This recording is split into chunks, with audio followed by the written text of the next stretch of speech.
AP రాజకీయాల్లో liquor scam పెను సంచలనంగా మారిన విషయం మనకు తెలిసిందే. సో ఈ నేపథ్యంలో ఇప్పటి వరకు 12 మంది అయితే అరెస్ట్ అయ్యారు. సో ఇప్పుడు చూసుకుంటే మిథున్ రెడ్డి గారు కూడా అరెస్ట్ అవ్వడం జరిగింది. సో మరి ఈ నేపథ్యంలో పెద్దిరెడ్డి రామచంద్రారెడ్డి గారు మిథున్ రెడ్డి అరెస్ట్ కి సంబంధించి కొన్ని సంచలనమైన వ్యాఖ్యలు చేశారు. మరి దీని గురించి డిస్కస్ చేయడానికి మనతో పాటు జనసేన రాష్ట్ర అధికార ప్రతినిధి శ్రీనివాస్ గారు ఇప్పుడు మనతో ఉన్నారు. నమస్తే సార్. నమస్తే అమ్మా. సార్, మరి మిథున్ రెడ్డి గారి అరెస్ట్ తర్వాత ఇప్పుడు చూసుకుంటే కనుక పెద్దిరెడ్డి రామచంద్రారెడ్డి గారు కొన్ని సంచలనమైన వ్యాఖ్యలు చేశారు. అంటే తన కొడుకుకి ఎలాంటి పాపం తెలియదని అక్రమంగా అరెస్ట్ చేశారంటూ కూడా ఆయన ఆరోపిస్తున్నారు. ఏమంటారు సార్ దీని గురించి? ఇందు మొదటి నుంచి కూడా అసలు ఈ లిక్కర్ స్కామ్ విషయంలో ఎప్పుడైతే స్కామ్ బయటకు వచ్చిందో ఆ రోజు మొదటి రోజు నుంచి కూడా దీనికి వైఎస్ఆర్ కాంగ్రెస్ పార్టీ నాయకులకు ఏ సంబంధం లేదు, ఇది కూటమి ప్రభుత్వం చేస్తున్న కుట్ర, కావాలని చెప్పేసి జగన్మోహన్ రెడ్డి గారి చుట్టుపక్కల ఉన్న వ్యక్తులందరినీ కూడా అరెస్ట్ చేసి వాళ్ళని ఇబ్బందులు పెట్టడమే కూటమి ప్రభుత్వం లక్ష్యంగా పెట్టుకుందనేటువంటి మాటలు మాట్లాడారు. సరే, దీని మీద ఒక సిట్టు విచారణ చేశారు. కూటమి ప్రభుత్వం ఎక్కడా కూడా అక్రమంగా ఏదో కేసులు పెట్టేసి అరెస్టులు చేయడం జరగల. ఒక సిట్టు విచారణ ఒక అధికారులను పెట్టి విచారించి పక్క ఆధారాలు అంతా తీసుకున్న తర్వాత అరెస్టులు చేయడం మొదలుపెట్టారు. మొట్టమొదటి అరెస్ట్ అయినటువంటి A1గా ఉన్నటువంటి రాజు కసిరెడ్డి అతను కూడా అన్నాడు, నాకు సంబంధం ఏంటి, నాకు అసలు సంబంధం ఏంటి దాంట్లోని, నేనేమీ ప్రభుత్వ భాగస్వామ్యం కాదు కదా అనేటప్పుడు కూడా మాట్లాడాను. నేను ఐటీకి సంబంధించిన వ్యక్తిని, నాకు లిక్కర్ స్కామ్తో సంబంధం ఏంటి అన్న వ్యక్తి ఈ రోజున అతను చేసిన కార్యక్రమాలు ఒకటి సిట్టు బయట పెట్టింది. వీళ్ళు ఆంధ్రప్రదేశ్ నుంచే కాకుండా పక్క నుంచి ముంబై, ఆ పక్క నుంచి దుబాయ్, తర్వాత హైదరాబాద్లో వీళ్ళు తీసినటువంటి సినిమాలు, వీళ్ళు పెట్టినటువంటి పెట్టుబడులు రియల్ ఎస్టేట్లో కావచ్చు, అన్ని రకాలుగా గోల్డ్లో పెట్టిన పెట్టుబడి కావచ్చు, డెన్లో అన్నీ కూడా డెన్స్తో వివరాలతో సహా ఏ బిల్డింగ్లో వీళ్ళు మీట్ అయ్యారో అన్నీ కూడా గూగుల్ టేక్అవుట్స్ తోటి ఈ రోజున సిట్టు బయట పెట్టింది. ఆ పక్క ఆధారాలతో చేసిన తర్వాత దాదాపు 200 మంది పైగా నిందితులను అందరినీ కూడా విచారణ చేసిన తర్వాత 305 పేజీలతో డాక్యుమెంట్స్తో పెట్టింది. ఏదో యథాలాపంగా పెట్టలే కేసు.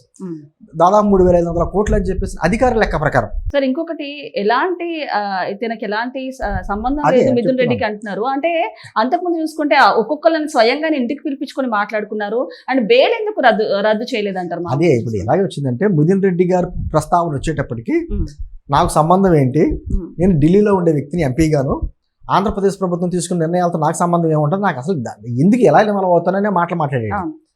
సరే, ఆ విషయంలో కూడా మరి అతని పేరు ప్రస్తావన వచ్చిన వెంటనే అతను అజ్ఞాతంలోకి వెళ్ళిపోయాడు, బెయిల్ పెట్టుకున్నాడు. హైకోర్టు బెయిల్ కొట్టేస్తే సుప్రీంకోర్టుకి వెళ్ళాడు, మళ్ళీ హైకోర్టుకి వచ్చాడు, మళ్ళీ అజ్ఞాతంలోకి వెళ్ళడం అంటే 2 సార్లు అజ్ఞాతంలోకి వెళ్ళాడు. ఇంకా తప్పదు, ఇంకా సుప్రీంకోర్టు కూడా అతనికి నాకు కొంత సమయం కావాలి లొంగిపోవడానికంటా కూడా తిరస్కరించి ఖచ్చితంగా లుకౌట్ నోటీసులు ఇస్తాం అతను కూడా. ఎందుకు లుకౌట్ నోటీసులు ఇవ్వాల్సి వచ్చింది? చెవిరెడ్డి భాస్కర్ రెడ్డి చేతంతో మనం చూసాం. అతను బెంగళూరు నుంచి శ్రీలంక ఎక్కడికో పారిపోవడానికి ప్రయత్నం చేశాడు.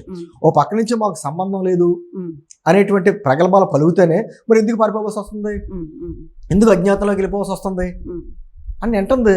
మొత్తానికి ఈ రోజున ఆధారాలతో సహా దొరికిన తర్వాత పెద్దిరెడ్డి రామచంద్రారెడ్డి గారు నిన్న వచ్చి నా కొడుకు ఏం సంబంధం లేదు అని చెప్పేశారు. ఒక టైటిల్ ఉంటుందమ్మా, ఎలాగంటే పాపాల పెద్దిరెడ్డి, ఇప్పుడు ఏమో మధ్యం మిథున్ రెడ్డి, సన్నా పాపాల పెద్దిరెడ్డి.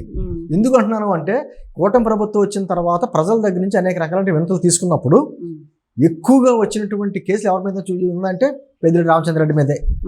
ఆ కుటుంబం గత 5 సంవత్సరాల్లో చేసినటువంటి అక్రమాలు, దోచుకున్న భూములు కావచ్చు, ఆఖరి లిక్కర్ స్కామ్ లో కూడా వాళ్ళకి సంబంధించినటువంటి కంపెనీల్లోనే పెట్టుబడులు, PLR సంస్థ వాళ్ళదే కదా, ప్రతి నెల 5 కోట్లు అక్కడికి దాంట్లో ఎందుకు వెళ్తున్నాయి అంటే అన్ని రకాలుగా ఎర్రచందనం దోపిడీకి సంబంధించి చిత్తూరు జిల్లా అంటే ఆ రాయలసీమల ప్రాంతంలో ఒక రకమైనటువంటి సామ్రాజ్యాన్ని నెలకొల్పాడు పెద్దిరెడ్డి గారు.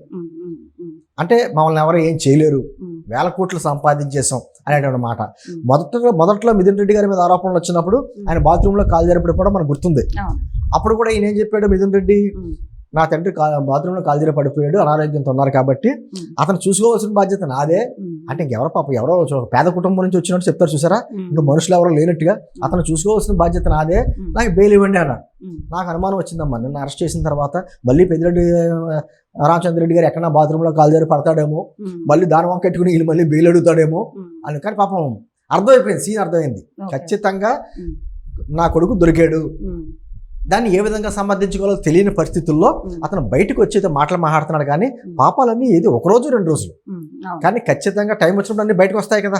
పెద్దిరెడ్డి రామచంద్రరెడ్డి గారు చేసినటువంటి కుటుంబం మీద ఆరోపణలు, భూ ఆరోపణలు, ఎక్కువగా రెవెన్యూ రికార్డులన్నీ తారుమారు చేసి ఏ విధంగా చేశారో చూసాం. వాళ్ళ అడవిలో మొత్తం ఒక ఏరియానే దోచుకుని బిల్డింగ్లు కట్టారు. ఆ. దాని గురించి అడిగితే ఏమన్నాడు ఆయన, ఉమ్, అక్కడ కూలీలకు విశ్రాంతి తీసుకుంటా బిల్డింగ్ కట్టేమన్నాడు. ఉమ్, ఉమ్, ఉమ్, అంటే ఒక రకమైన సామ్రాజ్యాన్ని నెలకొల్పిన తర్వాత పాపాలన్నీ తగిలిన తర్వాత ఈ రోజు అరెస్టులు అవుతా ఉంటే వచ్చి బయటకు వచ్చి ఏదో మాటలు మాట్లాడతాడంటే ఉమ్, నిజంగా అక్రమ అరెస్టులు అనుకుంటే ఉమ్, ఉమ్, ఎందుకు అజ్ఞాతంలోకి వెళ్ళిపోవడానికి ప్రయత్నం చేశారు, ఉమ్, ఎందుకు లుక్అవుట్స్లో ఇవ్వాల్సిన పరిస్థితి ఏర్పడింది, ఉమ్, ఎదుర్కోవచ్చు కదా. అతను ఎంపీ, ప్రజెంట్ ఎంపీ అతను. ఆ. ఓ పక్కన వర్షాకాల సమావేశాలు జరుగుతున్నాయి, ఉమ్, అతను ఎదుర్కోవచ్చు కదా. ఉమ్. ఎదుర్కోకుండా అలాగా దాక్కోవడానికి లేదా పారిపోవడానికి ప్రయత్నం ఎందుకు చేయాల్సి వచ్చింది. సార్ ఇంకొకటి జెడ్ కేటగిరీ సెక్యూరిటీ ఉన్న వ్యక్తికి వసతులు కల్పించాలి, సౌకర్యాలు కల్పించాలంటూ చెప్తున్నారు. అంతకుముందు చంద్రబాబు నాయుడు గారు అరెస్ట్ అయినప్పుడు ఎలాంటి సౌకర్యాలు కూడా కల్పించలేదు. సో ఇప్పుడు ఈయనకి సౌకర్యాలు ఏ విధంగా చూడొచ్చు అంటారు? అంటే 74 సంవత్సరాల వయసున్నటువంటి చంద్రబాబు గారికి ఏమో ఎటువంటి వసతులు కల్పించారో మనం చూసాం. అవును.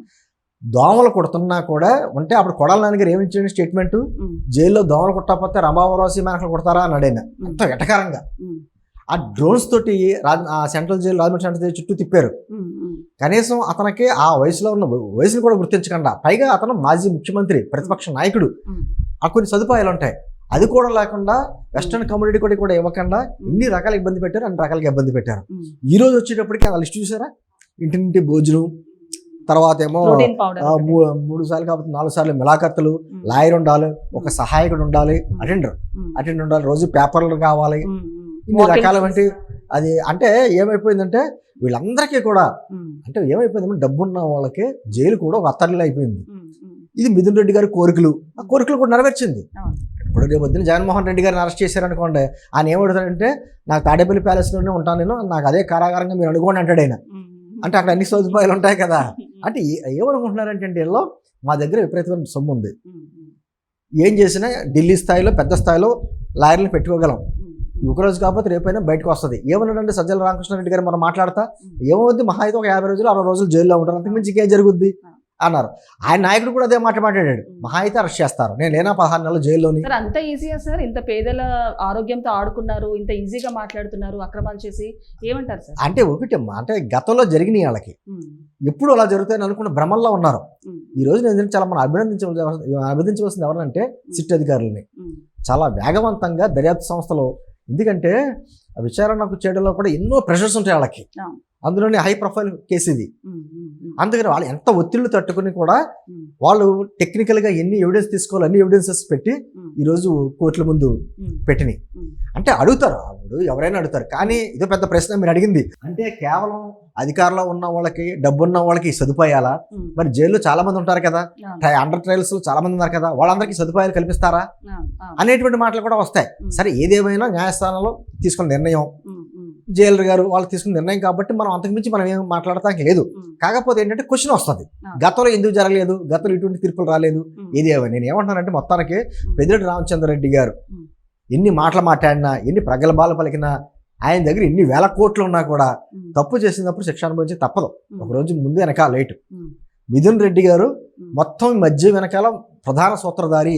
ఉమ్, ఉమ్, దాని నెక్స్ట్ స్టెప్ తాడేపల్లి ప్యాలెస్ తలుపు తడుతారు, ఇంకా తప్పదు. ఇంకా అవును. కానీ మొత్తం ఎక్కడి నుంచి ఎక్కడికి డబ్బులు ఏమంటారో ట్రాన్స్ఫర్ చేయాలో, ఉమ్. ఎక్కడ దాయాలో, ఎంత కలెక్షన్ చేయాలో, ఏ కంపెనీకి ఆర్డర్స్ ఇవ్వాలో మొత్తం సూత్రధార అంతా మిథున్ రెడ్డి. సార్ మొదటిసారిగా పవన్ కళ్యాణ్ గారు మన Harihara Veeramallu pre release event లో కూడా లిక్కర్ స్కామ్ కి సంబంధించి ఆయన మాట్లాడారు. అంటే ఎవరెవరైతే అక్రమంగా అరెస్ట్ చేశారని చెప్తున్నారో వాళ్ళందరూ నిరూపించుకోవాలని, అండ్ అలాగే ఎవరు తప్పు చేసినా క్షమించేది లేదు, వారు వెళ్లాల్సింది జైలుకి అంటూ చెప్తున్నారు. సో ఖచ్చితంగా. next ఇప్పుడు arrest ఎందుకమ్మా ఇది ఎవరు చిన్న కేసు కాదు, సార్?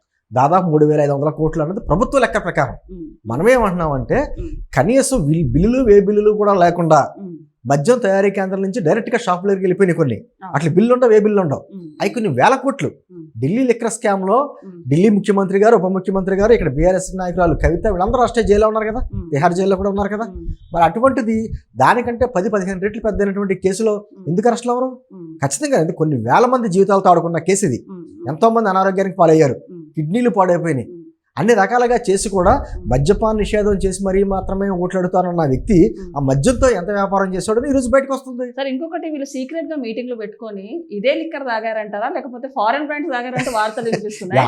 అంటే పేదవాళ్ళకు ఒక న్యాయం, వీళ్ళు చనిపోతారని చెప్పేసి ముందు అంటే అలా ఎలా వస్తుందంటే అమ్మా, గత సరే. ప్రభుత్వంలో సరే. మనకి కరోనా వచ్చింది. ఆ. కరోనా వచ్చినప్పుడు మేము ప్రభుత్వ హాస్పిటల్స్ ని కూడా కార్పొరేట్ హాస్పిటల్ స్థాయిలో మేము తీర్చిదిద్దాం ఉమ్, అనే మాటలు మాట్లాడారు. ఆ. కానీ ఆ కరోనా టైంలో వైఎస్ఆర్ కాంగ్రెస్ పార్టీ సంబంధించిన నాయకులు ఎవరైనా సరే ఉమ్, ఆంధ్రప్రదేశ్లో వైద్యం చేయించుకున్నారా? అవును. ఆ చెన్నైయో హైదరాబాదో బెంగళూరు వెళ్ళి ఆ వైద్యం చేయించుకుంటారు. అంటే పేదవాళ్ళకి ఒకటి మాటలు ఒకలా చెప్తారు, వీళ్ళు చేసేది వేరేగా ఉంటుంది. ఆఖరికి గవర్నర్ గారికి కూడా కరోనా వస్తే ఆ సమయంలో ఆయన కూడా హైదరాబాద్ రావాల్సి వచ్చింది. ఏంటంది వీళ్ళకి ప్రజల జీవితాలు అంటే చాలా చులకన భావన. వ్యాపారస్తుడండి జగన్మోహన్ రెడ్డి, 2 రకాలు ఉంటాయి అతనిలో.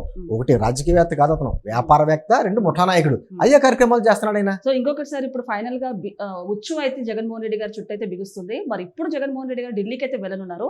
వెళ్ళడానికి రీజన్ ఏంటంటారు? వెళ్ళడానికి అనేక రీజన్లు, కాళ్ళు పట్టుకోవడానికి బాగా అలవాటు ఆయనకి. ఎక్కడైతే మాట్లాడతాడు కానీ పైకి వెళ్ళి కాళ్ళు పట్టుకునే ప్రయత్నాలు చేస్తాడు. కానీ ఎన్ని చేసిన ఎన్నాళ్ళు అవుతాడు. నేను అంటుందో చెప్తున్నాము ఇందు, నెక్స్ట్ బర్త్డే జగన్మోహన్ రెడ్డి గారు జైల్లో చేసుకుంటాడు. డిసెంబర్ 21న ఎప్పుడు అతని బర్త్డే ఉంది. ఈ లోపల సెప్టెంబర్లో అరెస్ట్ అవుతాడు, అక్టోబర్లో అరెస్ట్ అవుతాడు, నవంబర్లో అరెస్ట్ అవుతాడు, నేను చెప్పను. కానీ నెక్స్ట్ బర్త్డే మాత్రం నేను జైల్లో చేసుకుంటాడు, అది మాత్రం confirm. Okay sir, thank you. నమస్తే.